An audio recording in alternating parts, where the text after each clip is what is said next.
All right, topic I'm really looking forward to talking about today. One of the most common buzzwords that you hear in self help transformation stories is the word empowerment. But a lot of the time, I find it is a flaky, shallow, toxic positivity version of the term without any real substance or wisdom to it. So you get some people calling themselves empowered when they're really just doing some positive thinking. And those same people tend to get a little bit spiky when you poke at their illusion of contentment and confidence. Because if it's not true empowerment, those people get a little bit defensive. Empowerment means you have the ability to be autonomous and self-determining in your actions. If you want to do something within the realm of legality, you do it. With power comes responsibility, and with empowerment comes accountability. Your actions and decisions shape your life, and you can't blame anyone else for your choices. You can do all the positive thinking you want about how amazing you are, but if you make bad decisions for your life, you're gonna have a stressful life.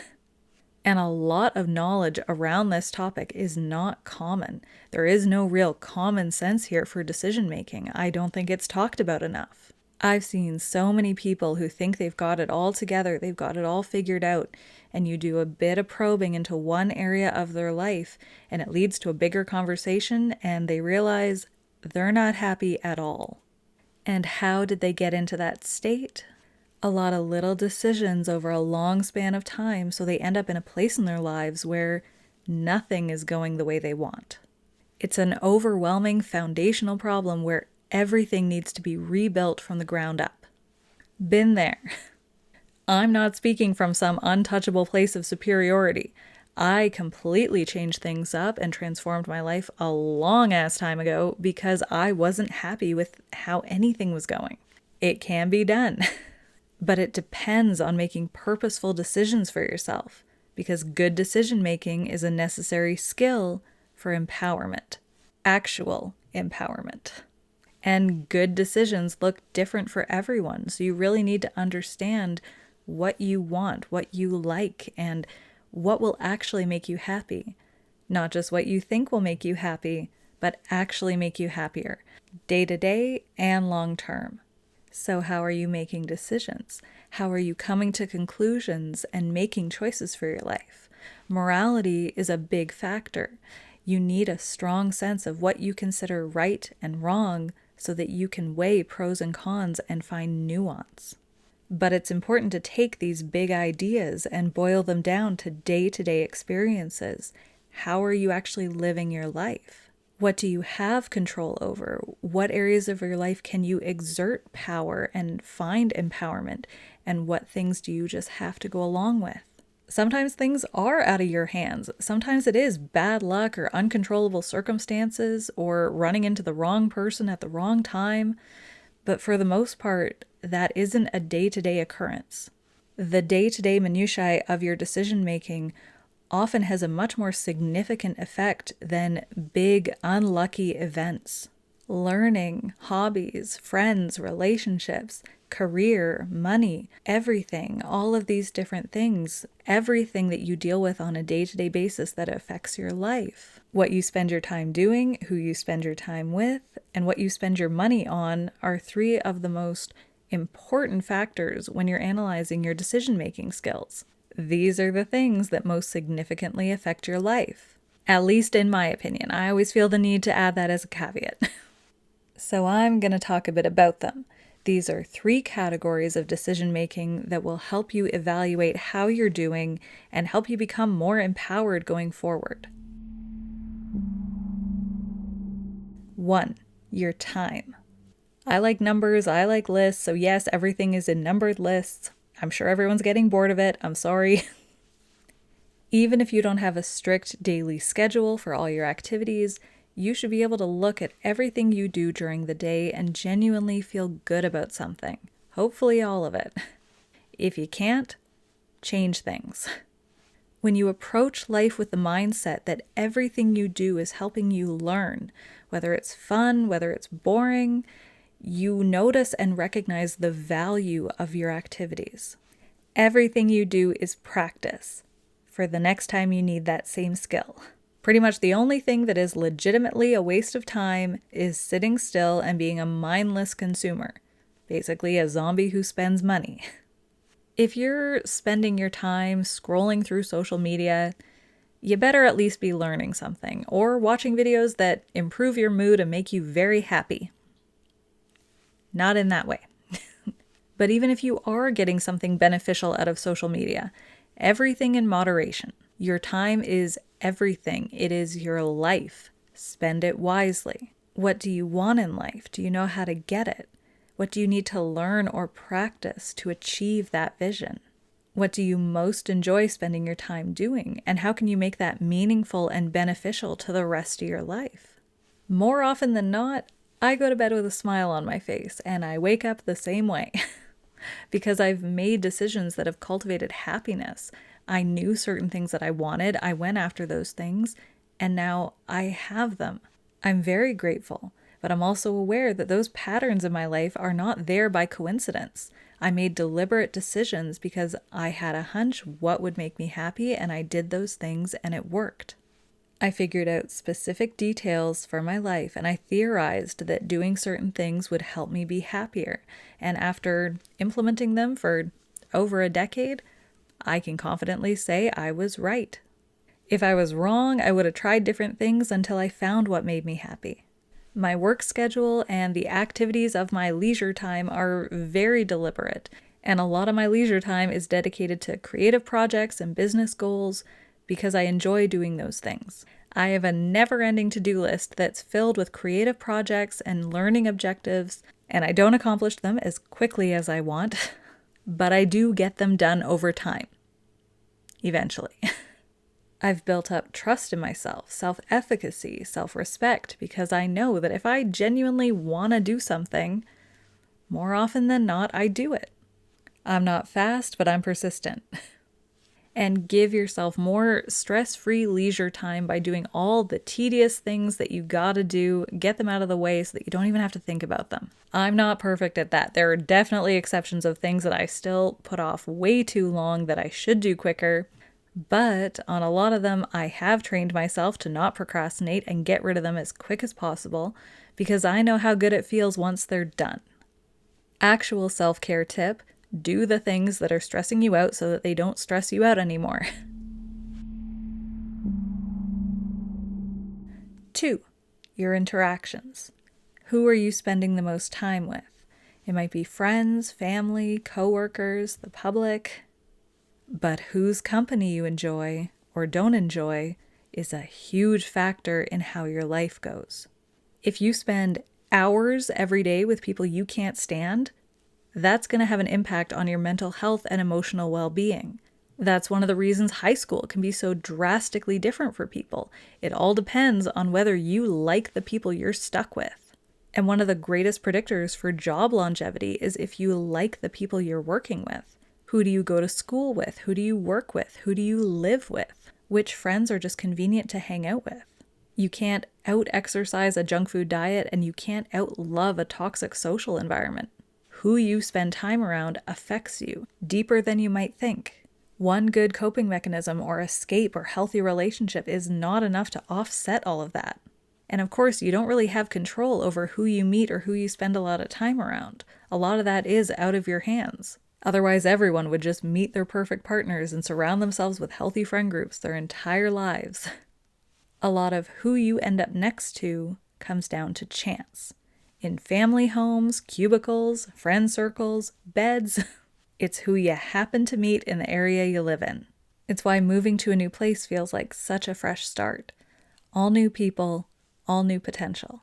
And I firmly believe there are good people and bad people everywhere, no matter where you go. It's just a matter of who you meet, who you happen to run into, who you form bonds with. Finding good people, but more importantly, people you're actually compatible with, who you enjoy spending time around. It's mostly just a numbers game and luck. There are certain people that you will just naturally get along better with. The trick is finding them. Personalities meshing and clicking matters in all sorts of relationships.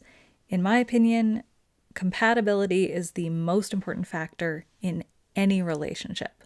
You don't love all the good people you've met in your life. You're not dating every good person you happen to bump into. There are good people out there who probably annoy you. Maybe I'm one of them. So go out, be social, meet new people, learn how to make friends, and hopefully at some point you will find the people you're most compatible with. And sometimes we get along really well with people who are bad for us, and it can be really hard to make that decision to put distance there. But that gets easier when you find people you're compatible with and you start to realize what healthy relationships feel like. Two friends deciding to be in each other's lives because they enjoy each other's company and they actually make each other's lives better in some way. That is great. That is the goal. But it's hard to recognize when you haven't had that before. If you've got friends who undermine you, do things to make you feel insecure, or just don't have the attitude of helping each other advance in life, that's not a healthy social circle. If you spend a lot of time with people who have bad habits or are always miserable or just constantly surrounded by drama of their own making, it can change your entire life for the worse if you get pulled into that. Harsh truth, not every person is worth spending time around. You're not obligated to spend time around anyone who makes your life worse. They make their decisions of their own free will, and nobody is obligated to be around someone they don't like. This is not the same as differences and disagreement. Everyone is different. Different opinions, different beliefs, different lifestyles. Even if on the surface they're the same, there are infinite differences when you get into nuance. You shouldn't be cutting people out of your life for differences. What I'm talking about is other people's decisions having a negative impact on your life. They have a right to make those decisions, and you have a right to set up a boundary where you don't have to deal with them. Misery loves company, but commiseration has to turn into camaraderie at some point. Otherwise, it's just misery till the end of time. Choose your friends and enemies wisely, because they'll both change your life. 3. Your money. Money is basically the standardized resource you pay for with your time. Yes, when you get into investing or creating products that create automated streams of income, you can kind of hack this aspect, but for the vast majority of people, money is what you get as a reward for your time. You give your time, basically your life, to work, and work pays you money so that you can afford things like food and shelter. What you spend your money on matters. It matters a lot. Decision-making around money is crucial to building the life you want, because no matter what life you want to build, money is basically power. Money gives you the opportunity to make choices. I'm not an expert. There are tons of resources, books, TV shows, experts, gurus. Always be careful with financial advice. My personal philosophy is simple. Live below your means and always have emergency savings. There's a lot I don't know, that's why I'm not rich, but I know a little bit, which is why I'm not stressed about money. Financial advancement is one of the things I'm trying to learn and get better at, one of the things that I spend some time on, and hopefully one day I'll know enough to get rich. By the way, if you like this video, feel free to donate to my Patreon.